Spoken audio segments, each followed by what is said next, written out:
Hello friends, आज हम बात करेंगे डाइटिंग करते समय कौन सी इंपॉर्टेंट गलतियां लोग करते हैं।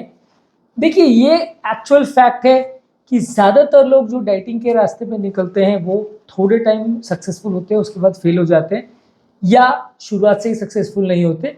कुछ तो कॉमन गलतियां होती हैं जिसकी वजह से ही सक्सेसफुल नहीं हो पाता।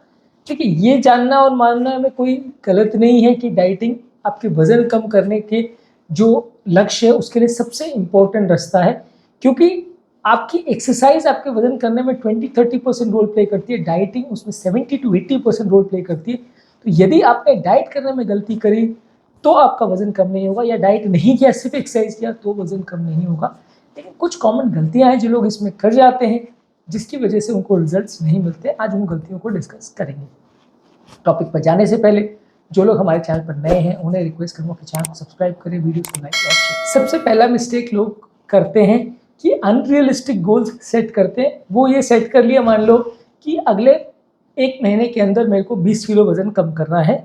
जब वो उस गोल को अचीव नहीं कर पाते हैं तो मन डिप्रेशन में चला जाता है, लोग परेशान हो जाते हैं, डाइटिंग बंद कर देते हैं और उसके बाद जो अचीव उन्होंने किया था थोड़ा बहुत भी अगर डाइटिंग के द्वारा पिछले 1 महीने में, वो पूरा लॉस हो जाता है।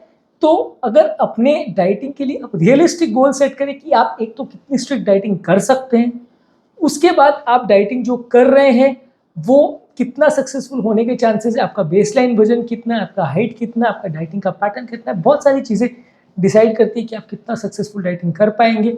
लेकिन यदि अगर आपने अपने आप को एक रियलिस्टिक गोल दिया तो काफ़ी चांस है कि आप उसमें सक्सेसफुल होंगे।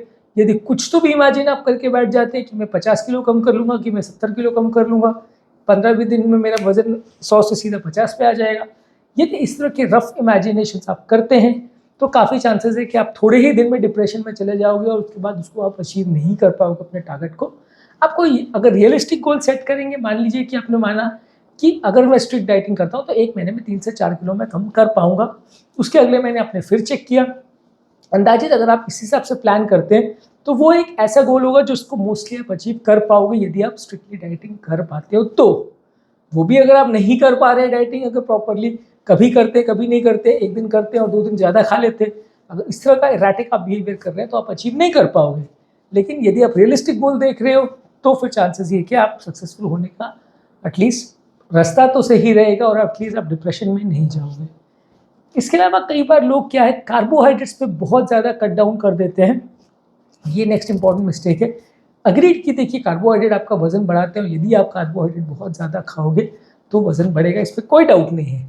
लेकिन कई बार अगर आप कार्बोहाइड्रेट को पूरी तरह से अगर बंद कर देते हैं तो उसके बाद फिर आपको बहुत ज़्यादा वीकनेस, बहुत ज़्यादा कमजोरी लगने लगती है, आप कुछ काम नहीं कर पाते हो, आपको आधे से ज़्यादा टाइम सोना पड़ता है या इस तरह का कुछ एक्टिविटी करना पड़ता है जो कि आपको फिर मेंटेन कर पाना मुश्किल होता है, आपका वर्क परफॉर्मेंस डिटोरेट होने लगता है, जो कि डाइटिंग के पर्पस को डिफीट करता है और आप लॉन्ग टर्म उसे मेंटेन नहीं कर पाते हो।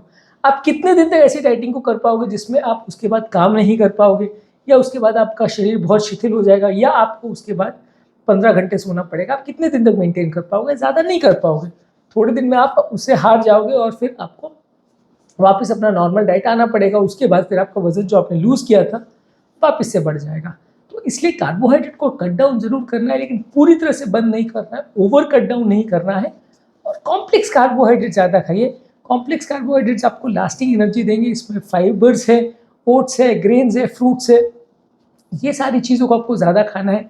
रिफाइंड कार्बोहाइड्रेट्स है जैसे शुगर है, वाइट ब्रेड है, वाइट पास्ता है, ये आपके ग्लूकोज लेवल को सडनली बढ़ाते हैं जिसकी वजह से वजन जल्दी बढ़ता है, इसकी वजह से भूख ज़्यादा लगती है, इसकी वजह से आपका शुगर लेवल ज़्यादा फ्लक्चुएट करता है, आपका डायबिटीज़ और दूसरी बीमारियाँ ज़्यादा बढ़ती है। तो आपको ये कोशिश करनी है कि कॉम्प्लेक्स कार्बोहाइड्रेट ज़्यादा खाएं, सिंपल कार्बोहाइड्रेट कम करें, और ओवरऑल कार्बोहाइड्रेट कट डाउन तो करना है, पूरी तरह से बंद मत करने का कोशिश करिए, नहीं तो आपको प्रॉब्लम्स होने का चांस बढ़ जाएगा। इसके अलावा अगला कॉमन मिस्टेक जो लोग करते हैं वो है कि मील्स को स्किप करते हैं। मील्स को कट डाउन करना एक सही तरीका है, लेकिन मील्स को पूरी तरह से अगर आप मिस कर दोगे, मान लीजिए आपने ब्रेकफास्ट नहीं किया, कि लंच नहीं किया, कि डिनर नहीं किया, तीनों में से कोई 1 या 2 मील आपने नहीं की, तो इसमें काफ़ी चांसेस है कि आप पूरे दिन भर भूखे रहोगे और उससे ना आप अपना काम कर पाओगे, ना ऑफिस का वर्क हो पाएगा, ना आपका घर का कुछ काम हो पाएगा। और जब फिर आपका वो फास्टिंग पीरियड चला जाएगा तो उसके बाद आप ओवर ईटिंग कर सकते हो। इसके काफ़ी चांसेस है। स्टडीज़ ने ऐसा शो किया है कि जो लोग हेल्दी ब्रेकफास्ट करते हैं, उसमें हाई फाइबर और हाई प्रोटीन वाली चीज़ लेते हैं, पेट उससे ज़्यादा देर तक फुल रहता है और वो वज़न बढ़ाने वाली चीज़ों को उल्टा ज़्यादा अवॉइड कर पाते हैं और उनका long term weight gain comparatively कम होता है उन लोगों के कंपैरिजन में जो पूरी तरह से खाने को स्किप करने की कोशिश करते हैं। ये टेक्निक सही नहीं है। इंटरमिटेंट फास्टिंग में भी हम ये रिकमेंड करते हैं कि आप कुछ घंटे का फास्टिंग करिए, लेकिन तीनों मील्स जो आपकी है उसको लीजिए। मैक्सिमम अगर आप 16 घंटे का भी फास्टिंग कर रहे हैं तो आप उसमें एक ब्रेकफास्ट को स्किप कर सकते हैं, लेकिन ओवरऑल बाकी मील्स आपको प्रॉपरली लेना ज़रूरी है। पूरी तरह से खाना को बंद करने की अगर आप कोशिश करोगे, मान लीजिए रात का डिनर आपने मिस कर दिया, तो रात को 2-3 बजे के आसपास आपका शुगर लेवल ड्रॉप हो जाएगा और उस समय आपको भूख बहुत ज़्यादा लगेगी, आपको नींद नहीं आएगी, आपकी लाइफ एकदम मिजरेबल हो जाएगी, जिसको आप ज़्यादा दिन तक मेंटेन नहीं कर पाओगे। अगर आपने डाइटिंग को लंबे समय तक मेंटेन नहीं किया तो आपको लॉन्ग टर्म तकलीफ आ सकती है। इसका अगला मिस्टेक जो लोग करते हैं वो ये है, प्रोटीन खाना अगर सीमित मात्रा में हम खाते हैं तो उससे वजन कम होने का चांस होता है। प्रोटीन आपकी कैलोरीज को बर्न करता है, आपका बॉडी वेट को हेल्दी वे में बिल्ड ऑन करता है और आपका मसल मास बिल्डअप करता है। लेकिन अगर आप बहुत ज़्यादा प्रोटीन खाने की कोशिश करते हो या दिन भर ही प्रोटीन खाने की कोशिश करते हो तो वैसे केस में आपका वजन बढ़ सकता है, क्योंकि प्रोटीन को भी बॉडी एनर्जी में कन्वर्ट कर सकती है। आपको मैक्सिमम 0.36 ग्राम्स पर केजी बॉडी वेट प्रोटीन खाना है। यानी मान लीजिए अगर आपका 60 किलो का वजन है तो आपको दिन भर में 20-25 ग्राम प्रोटीन खाना है, उससे ज़्यादा नहीं। अगर आप ओवर ईटिंग करेंगे प्रोटीन को तो बॉडी उसको भी कन्वर्ट कर लेगा वेट में, उसको भी कन्वर्ट कर लेगा आपके कैलोरीज में और बॉडी उसको भी यूटिलाइज कर लेगा, तो आपका पर्पस डिफीट हो जाएगा। तो इसलिए प्रोटीन आपको कन्वर्ट करना है, प्रोटीन को कार्बोहाइड्रेट्स के बदले या फैट के बदले आपको प्रोटीन ज़्यादा खाना है, वो डेफिनेटली सही है। लेकिन प्रोटीन्स को ओवर ईटिंग मत करिए कि दिन भर ही प्रोटीन्स खाए जा रहे हैं। प्रोटीन को वजन कम करने के हिसाब से आप 100 ग्राम के बदले आधा किलो खा जाते हो तो वो आपका वजन कम नहीं करेगा, उल्टा बढ़ा देगा। तो आपको प्रोटीन्स को भी मैनेज करके चलना है, प्रोटीन्स पर फोकस ज़्यादा करना है, लेकिन सिर्फ प्रोटीन्स को ज़्यादा खाना है और प्रोटीन्स को ही खाते रहना और बहुत ज़्यादा खाना है, ऐसा थोड़ा अवॉइड करके एक बैलेंस डाइट अगर आप लेंगे तो ज़्यादा सक्सेसफुल होने के चांसेस रहेंगे। इसके अलावा लोग कई भूल जाते हैं कि जो ड्रिंक्स ले रहे हैं उसमें भी कैलोरी होती है। कई बार लोग कोल्ड ड्रिंक्स वगैरह लेते हैं या लस्सी वगैरह लेते हैं या चाय वगैरह लेते हैं, ये सब में भी कैलोरीज होती है। लोग कई बार भूख मारने के लिए चाय लेते हैं, लेकिन अगर भूख मारने के लिए आप चाय ले रहे हो उसमें शुगर डाला है और वो 100-125 कैलोरी आपको दे रही है तो आपका पूरा पर्पज़ ही डिफीट हो जाता है, आपका शुगर लेवल कम नहीं होता, आपका वजन कम नहीं होता। तो यदि आप कैलोरीज कट डाउन करने की कोशिश करो तो आपको पेय पदार्थों में आने वाली कैलोरीज को भी फोकस करना है। आप ये नहीं कर सकते कि खाली खाने को मेरे को कट डाउन करना है, जो पानी के फॉर्म में जा रहा है, जूस के फॉर्म में जा रहा है या चाय के फॉर्म में जा रहा है या लस्सी या बटर मिल्क या जो भी आप पी रहे हो वो सब चलेगा, बस खाने में कट डाउन करना है, ऐसा नहीं चलेगा। हर चीज़ों में कैलोरी कितनी जा रही है सबको आपको काउंट करना है और उसको भी ज़रूरत पड़े तो कट डाउन करना है। अगला कॉमन मिस्टेक जो लोग करते हैं कि कोई भी चीज़ को सीमित मात्रा में नहीं खाते। एक चीज़ को कितनी मात्रा में आपको खाना है ये आपको पहले से कैलकुलेट करने की ज़रूरत है। अगर आप अपने प्लेट को प्रॉपरली उसको डिवाइड करते हो कि कितना उसमें फ्रूट रहेगा, कितना वेजिटेबल रहेगा, कितना प्रोटीन रहेगा, कितना कार्बोहाइड्रेट रहेगा, कितना हेल्दी फैट्स रहेगा और उसको उसी मात्रा में खाना है। अब कई बार क्या होता है कि आप कोई भी फूड प्रोडक्ट्स पर फोकस करते हो और फिर उसी को खाते चले जाते हो। मान लीजिए पिज़्ज़ा खा रहे हो तो आज सिर्फ पिज़्ज़ा खा रहे हो, बर्गर खा रहे हो तो सिर्फ खा रहे हो, तो वो अनहेल्दी भी होता है और उसमें कई बार आपको बॉडी का पूरा न्यूट्रिशन भी नहीं मिल पाता।